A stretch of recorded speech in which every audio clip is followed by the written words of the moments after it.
Good afternoon. Today is the 16th of November and I'm in Clifton, which is just to the north of Bristol. The reason I'm here is rather than just doing a bit of sightseeing today, we're going to be looking at the so-called Bristol Clean Air Zone. This is a zone which is going to come into operation if government approval is favourable in the year 2021. That sounds suspiciously like the expanded ultra-low emission zone in London. So we'll head over now to the Clifton Suspension Bridge, where we can have a much better view of the city than just there, which is quite a nice view already. And we'll point out where some of the boundaries are. Obviously I can't show you where all the boundaries are from there, but some of them I can. We'll talk about what is going to be compliant with the Clean Air Zone, what isn't, and what the differences of this are between what's happening in London and what's happening here and elsewhere in Britain. So if you find that interesting, if you don't, well, you can always turn the video off. So here we are, just by the Clifton Suspension Bridge. As you can see, it's a toll bridge actually, and it's £1 to go over the bridge if you're in a car, which a lot of people are paying today. One of the things about the ultra-low emission zone in London is that you can just pay to, make your vehicle compliant. It's not necessarily a kind of a problem in that way. It's not an outright ban, but here in Bristol they've decided to do something else, which is actually to outright and completely ban diesel cars from a portion of the city centre from 2021, and that is going to have some effects, I'm sure. So as you might know, the London ultra emission zone, which came into effect in April this year, is actually only a problem if you've got a petrol car that's not Euro 4 compliant, generally cars which are made before January 2006 if they're petrols, or before September 2015, that's Euro 6 diesels. If you have a car that's generally made after those times for petrol and diesel respectively, then you're okay. If you don't, then you have to pay £12.50 fine. And it's not just like a toll like this. As you can see, we've actually got toll barriers in operation on the Clifton Suspension Bridge. You pay that electronically, generally online, in the same way that you would pay to Dartford crossing. With the Bristol Clean Air Zone, it's all diesels, regardless of how old they are, and there's no exemptions. It's just a ban, it's a total ban. The only way that you can get around it, if you've got a non-compliant car, i.e. a diesel, is to become a taxi and pay £9 to enter the zone. So now that we're here, and here we are looking across the Avon Gorge, let's just turn the camera around to this way and talk a little bit more about what zones that we will see from the Clean Air Zone. The northern boundary of the Bristol Clean Air Zone will be actually up in the sort of Stoke-Heath area, which is near where the M32 starts.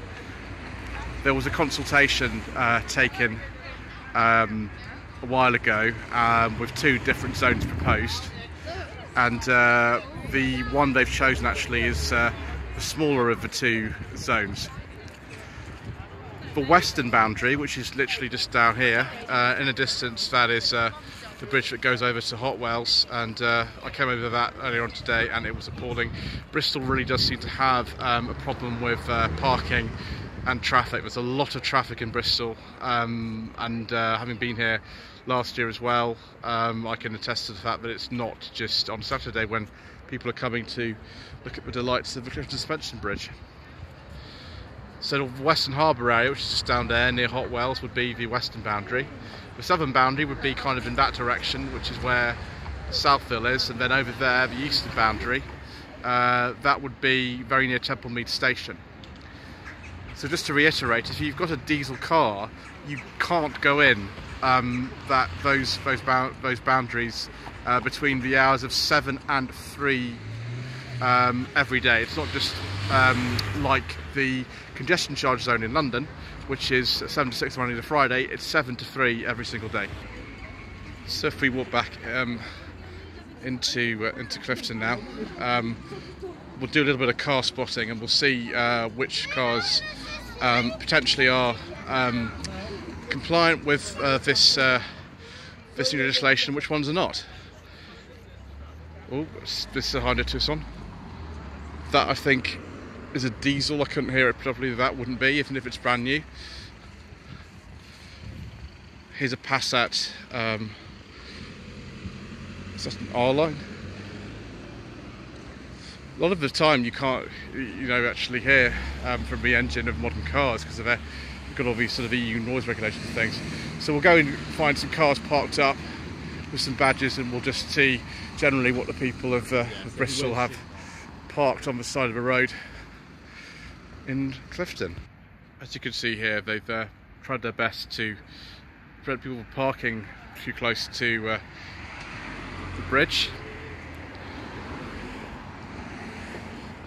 Typical kind of thing you might see on the streets of Bristol, I suppose, or an area like this.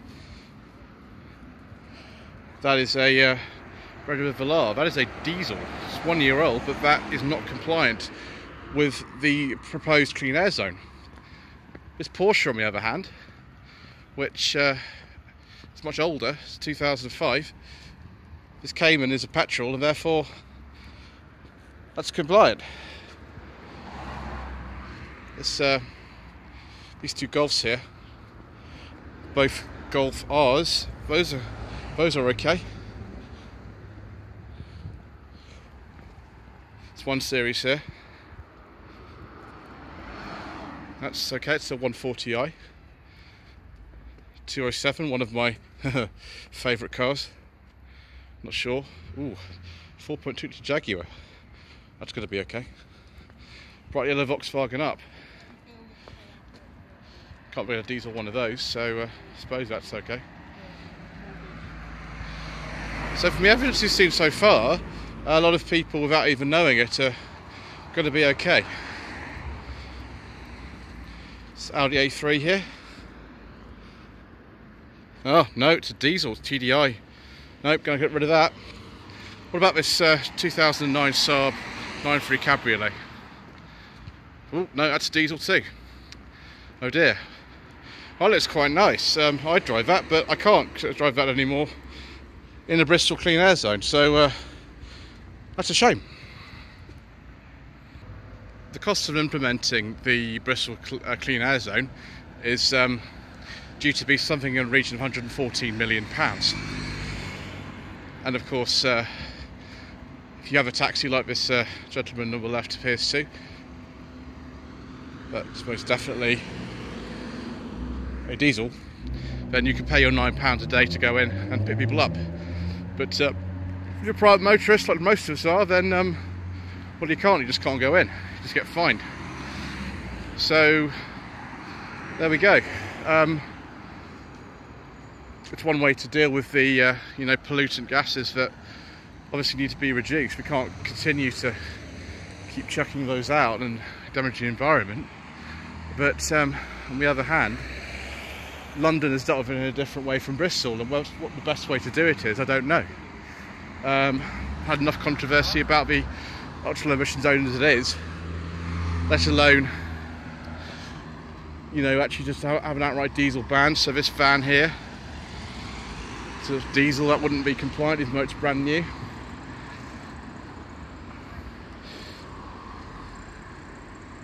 In 2017 there was a huge sort of hoo-ha about the fact that London and obviously Bristol had exceeded the Kia e-Niro. That's definitely going to be compliant, isn't it?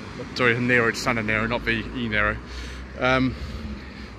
there's a great hoo-ha about the fact that many cities in the country had exceeded the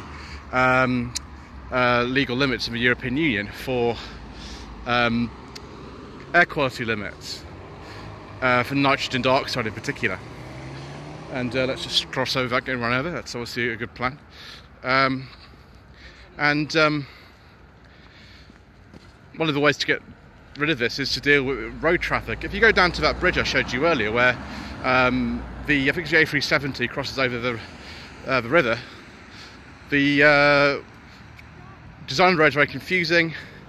The traffic's very heavy, and I would say that they need a new road system down there. Personally, I think that needs to be sorted out. So they took a decision of the Bristol Council to implement these measures, which haven't been passed by central government, of course, so it's not a definite, but a lot of people do think that it is going to happen. So I'd be interested to hear what your opinions are of this an outright total ban on diesel cars in this small part of the city centre of Bristol. Is this a good thing, or is it not? I think we'll end this video here. There's not really a lot else for me to say, other than to say thank you to my friend Ian, who actually goes to lots of council meetings in Bristol and is part of the local residents association, and has been giving me some useful information about traffic levels and pollution levels in Bristol, and what the meetings were like. It is a beautiful city, I won't deny that. It's nice to come here, although I haven't come here specifically to film this video, much as I'm sure some of you would like me to film things like this. But there we go. Thank you ever so much indeed for watching. I'm sure we'll do more of these videos. I've got a whole load of ones about the ultra low emission zone in London that I could continue with if you want. I don't need to. But thank you ever so much indeed for watching. So don't forget to subscribe. I've also got a Facebook page, facebook.com/Lloyd Consulting, and don't forget to like this video, and we'll get back to a more conventional style of video very soon.